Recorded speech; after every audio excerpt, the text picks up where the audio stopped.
야외여 내가 깊은 곳에서 주께 부르짖었나이다. 주여 내 소리를 들으시며 나의 부르짖는 소리에 귀를 기울이소서.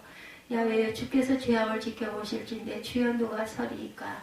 그러나 사유하심이 주께 있으면 주를 경외하게 하심이니이다. 나 곧 내 영혼은 야외를 기다리며 나는 주의 말씀을 바라는도다. 파수꾼이 아침을 기다림보다 내 영혼이 주를 더 기다리나니 참으로 파수꾼이 아침을 기다림보다 더하도다. 이스라엘아 야훼를 바랄지어다. 여호와께서는 인자하심과 풍성한 속량이 있습니다. 그가 이스라엘 그의 모든 죄악에서 속량하시리로다. 130편 역시 성전에 올라가는 노래 11번째 시입니다.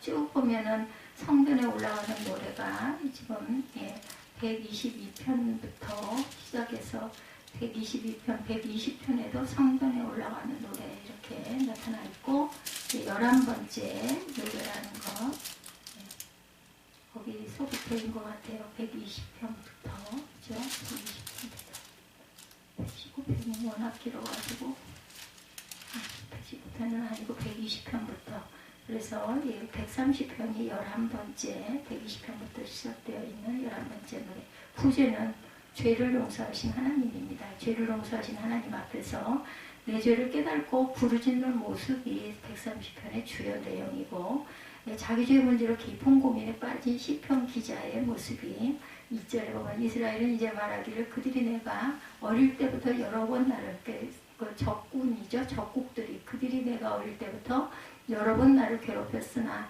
나를 이기지 못하였다. 129편에도 130편에도 야훼여 내가 깊은 곳에서 주께 부르짖었다라고 얘기합니다. 그들이 나를 그러니까 지금 세상에 살아갈 때 우리가 사단들이 나를 이렇게 괴롭혀서 나를 죽이려고 괴롭히지만 그러나 이 나를 이기지 못했다. 이스라엘은 끝내는 나라가 제대로 세워지죠. 이런 핍박을 수도 없이 받았어요. 130편에는 내가 깊은 곳에서 주께 부르짖었나이다 이렇게 고백합니다.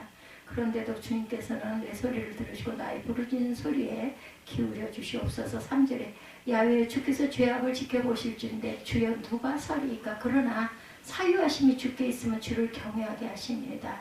하나님께서 모든 일을 하신다라는 거죠. 나 곧 내 영혼은 야훼를 기다려 나는 주의 말씀을 바랍니다. 하나님 나에게 말씀해 주옵소서. 이런 이야기입니다. 이 130편이 시편 중에서 가장 바울 신학적인 시편으로 손꼽힌다고 그래요. 또는 130편은 시편의 로마서다 이렇게 말하기도 합니다. 보통 구약의 구원 방법은 율법 지킴을 통해서라고 생각하지만 130편에는 신약과 마찬가지로 구약도 하나님의 은혜로 구원받음을 강조하고 있다. 그래서 바울 신학이 가장 신학적인 시편이다라고 이야기한 것 같습니다. 구약들은 그죠? 구약은 율례를 잘 지켜야 된다라고 하지만 신약에서는 은혜죠. 은혜로 우리가 구원을 받았다. 9절로 보면 1절에서 6절 내가 깊은 곳에서 용서를 바라며 부르짖는다. 그리고 용서를 체험한다. 7절에서 8절은 내가 용서받았듯이 너희 이스라엘아 너희도 죄사함의 은총을 바라보며 깊은 곳에서 나와서 은혜의 자리, 사죄의 자리로 나아가라. 이렇게 고면하고 있어요. 7, 8절에 다시 보면 이스라엘아 야훼를 바랄지어다. 야훼께서는 인자하심과 풍성한 속량이 있습니다. 그가 이스라엘을 그의 모든 죄악에서 속량하시리로다. 이스라엘이 누구예요? 선민들, 선택된 저와 여러분 하나님의 자녀들을 일컫죠. 그래서 보면 죄 문제 해결은 하나님께로 꼭 나아가야만 해결이 된다는 것이 1절에서 6절에 야훼여 내가 깊은 곳에서 주께 부르짖었나이다. 깊은 곳 도저히 이겨낼 수 없는 어려운 가운데 처한 자리입니다. 또는 죽음을 앞둔 자리. 유대인들은 지옥도 음부다 이렇게 생각을 하죠. 그러니까 깊은 곳이란 마치 지옥과 가까운 그런 극한 어려움을 당하는 곳이라는 것. 은밀한 곳이라기보다는 가장 절망적인 곳이라는 것을 뜻하고 있다는 것 잊지 맙시다. 땅속 깊은 음부, 지옥도 음부라고 생각을 했어요. 깊은 곳이란 지옥과 가까운 어려움을 당하는 은밀한 곳이라기보다는 절망적인 곳. 내가 주께 부르짖었나이다. 부르짖다 cry라는 말은 고래고래 고함을 지르는 것을 의미합니다. cry. 무엇을 위해 고함을 질렀어요? 2절에 보면 자비를 구했다는 거죠. 주여 내 소리를 들으시어 나의 부르짖는 소리에 귀를 기울이소서. cry. 울부짖는 거죠. 나의 부르짖는 소리에 귀를 기울이소서. NIV에 My cry from mercy라고 되어 있어요. 그냥 큰 목소리로 부르짖는 게 아니라 자비, mercy를 구했다는 것이죠. 우리가 바로 이런 기도를 드려야 한다는 것입니다. 혹시 넘어져서 깊은 곳에 빠지게 되었을 때 불쌍히 여기서서 자비를 베푸소서 하며 부르짖어야 된다. 과연 우리가 이렇게 부르짖어서 기도했던가? 자기 마음속으로 기도 한번 하고 그냥 주님이 용서해 주시겠지 보다는 정말 끝까지 고래고래 고함을 지르며 하나님의 은혜가 내게 임할 때까지 외쳐 기도할 줄 알아야 되겠다. 전심으로 자비를 구하는 것이 성경적인 회개입니다. 이렇게 부르짖을 수 있는 근거는 신약과 연결지어서 생각을 하면 십자가의 용서 때문이라는 것. 주님의 보혈의 피밖에 없죠. 부르짖는 자에게는 팔들과 같은 용서의 은혜가 부어진다. 그가 이스라엘의 모든 죄악에서 속량하시리로다. 3절에 야훼여 주께서 죄악을 지켜보실지인데 주여 누가 서리이까 지켜보신다라는 말 NIV에 If you Lord kept a record of sin 하고 말씀합니다. 주여 만약 주께서 내 죄악을 기록하실진데 감찰로 번역이 되기도 하죠. 우리말로는 하나님이 마치 내 죄를 문서로 기록하듯이 일일이 지켜보고 계신다. 죄인은 절대로 하나님의 눈을 피할 수 없다는 거죠. 그래서 주님 앞에 누구도 의롭다고 스스로 자처할 수가 없다. 주여 누가 서리이까. 이 대목에서 로마서 3장 20절에 그러므로 율법의 행위로 그의 앞에 의롭다 하심을 얻을 육체가 없나니 율법으로는 죄를 깨달음이니라 이렇게 말씀합니다. 그렇게 깊이 고뇌하며 기도하던 시편 기자가 드디어 기도 중에 해답을 찾죠. 4절에 그러나 사유하심이 주께 있으면 주를 경외하게 하심이라. 우리가 하나님께서 모든 권리를 갖고 계시기 때문에 주를 더욱더 경외하죠. 아마 3절과 4절 사이에는 적지 않은 시간이 흘렀을 것입니다. 4절과 같은 은총, 사제의 확신은 금방 얻어지지 않습니다. 깊은 고뇌 속에 오랜 시간을 보낼 때 비로소 얻어지는 것이라는 것. 4절에 그러나 사유하심, forgiveness로 나타나 있어요. 주께 있으면 주를 경외하게 하심이라. 결국 해답은 하나님의 용서와 그에 대한 나의 확신에 있다는 것입니다. 시편 기자는 서두 2절에서 하나님의 자비, mercy를 구했어요. 그렇게 기도하던 중에 4절에 용서, forgiveness를 구하고 또한 확신하고 있습니다. 여기서 4절에 용서를 간구한 것이나 용서를 받고 확신한 것이냐, 의문의 여지가 있지만 이어지는 주를 경외하게 하십니다 라는 문맥을 볼 때 용서를 받았음을 확신한 것 같습니다. 그래서 주를 경외하게 됐다라고 노래하죠. 성경에 mercy와 용서가 짝으로 나오는 구절이 종종 나옵니다. 역대하 6장 39절에 주는 하늘에서 들으시고 그들에게 자비를 베푸소서 그리고 그들의 모든 죄와 잘못을 용서하여 주소서. 다니엘 9장 9절에도 우리가 비록 주를 거역하였지만 주님 우리의 하나님이 되시는 주는 자비로우시고 용서하시는 분이시다. 그리고 시편 78편 38절에도 그런데도 하나님은 그들에게 자비를 베풀어서 그들의 죄를 용서하시고 이렇게 증거하고 있어요.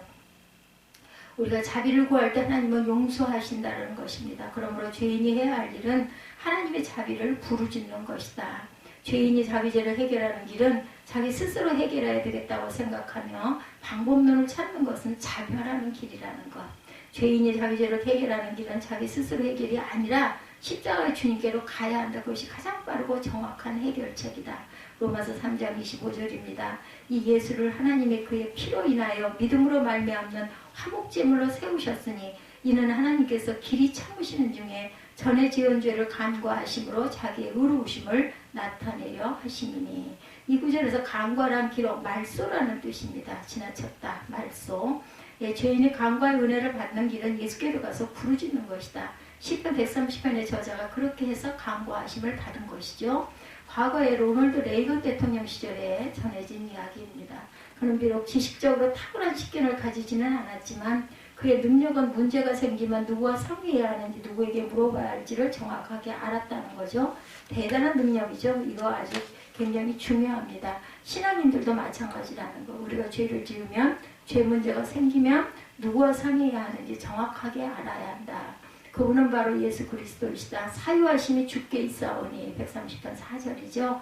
그런 의미에서 시편에 참유시가 7개 나오는데 우리가 꼭 기억하고 있으면 좋겠습니다. 6편, 32편, 38편, 51편, 102편, 오늘 130편, 그리고 144편입니다. 참유시입니다. 6편, 32편, 38편, 51편, 102편, 130편, 143편. 그래서 사죄의 확신이 필요할 때는 죄로 인해 고민할 때는 이 시편을 읽으면서 암송하면서 기도하면 좋겠죠. 혹시나 저와 여러분께서 제가 요즘 죄 문제로 고민하고 있습니다. 어느 성경을 읽으면 좋을까요? 누군가가 부탁해 온다면 시편을 읽어보세요. 그냥 무작정인 것보다는 예를 들면 32편, 130편, 102편, 143편, 51편 이렇게 권해보면 좋겠죠. 한번 읽어보세요. 훨씬 더 그분에게 유익이 되고 도움이 될 것입니다.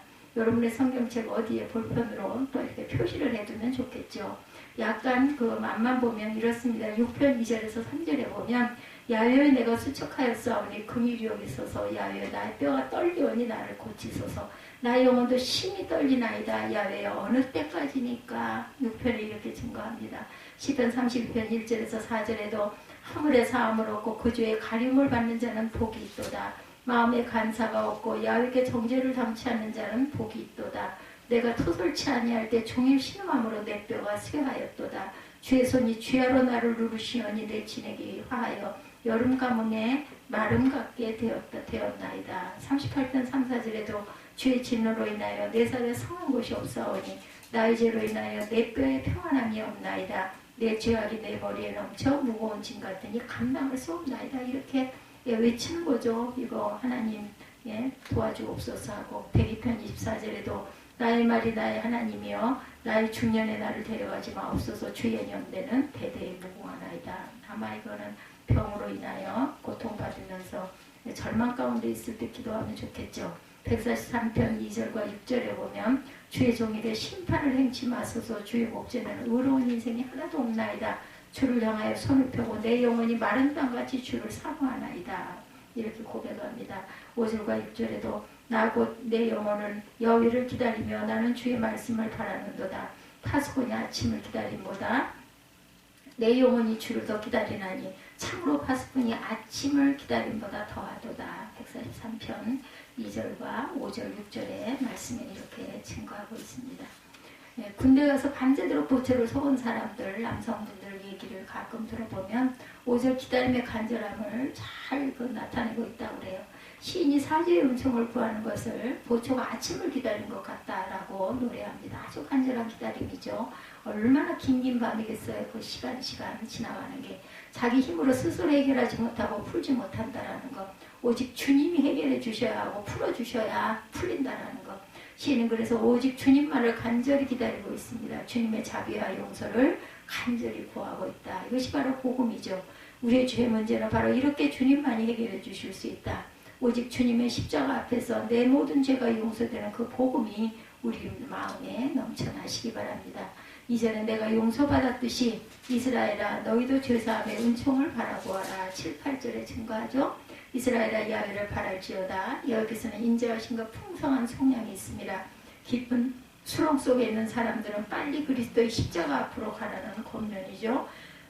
그냥 마음속으로 용서해 주시겠지 하지 말고 전심으로 진정으로 회개하는 부르짖는 마음이 있어야 된다. 그 마음으로 주님 앞에 나아가면 야훼께서는 인자하심과 풍성한 속량이 있습니다. 주님의 은혜와 용서를 받으면 사람 사이의 원한과 미움도 없어지고 은혜와 용서를 받게 된다는 것. 때때로 사안에 따라 주님이 주시는 형벌이 따르기도 합니다. 회개하고 받는 형벌은 무게가 훨씬 줄어들겠죠. 잘못했을 때 다시 죄짓지 말라고 주시는 맛보기 형벌이 되겠죠. 8절에 그가 이스라엘을 그의 모든 죄악에서 속량하시리로다. 속량은 값을 치른다는 뜻이죠. 해는 매일 떠오르지만 일출의 장관을 보려면 아침에 일찍 일어나 떠오르는 태양을 바라봐야 하는 것처럼 주님의 십자가에서 모두 속량하셨지만 그 혜택이 나에게 주어지려면 내가 회개하는 자리로 나아가야 된다. 그리고 주님의 긍휼을 부르짖어야 한다는 것입니다. 주님이 십자가에서 다 용서하셨다. 그가 이스라엘을 그의 모든 죄악에서 속량하셨다고 머리로만 믿는 게 아니라 직접 자기가 주님께 깊은 곳에서 부르짖을 줄 알아야 되겠다. 자기 마음속에 사죄의 확신과 평안이 올 때까지, 마음의 평강이 이를 때까지 그 확신과 평안이 찾아오면 더 이상 부르짖지 않을 것이죠. 왜냐하면 평안하니까. 우리가 아프면 아프다고 통증을 호소하죠. 증세가 나타나죠. 이것처럼 우리는 하나님께서 내 마음에 평강을 주실 때까지 처음에 원망도 하고 욕도 그랬죠. 그러다 나중에 스스로 깨달아집니다. 하나님께서 내게 더욱더 복을 주시려고 또 내가 깨달으라고 이런 일들을 만나게 허락해 놓으셨구나. 이렇게 깨달았던 그 마음처럼 우리가 부르짖는 마음, 그런 믿음들이 되시기를 주님의 이름으로 축복합니다.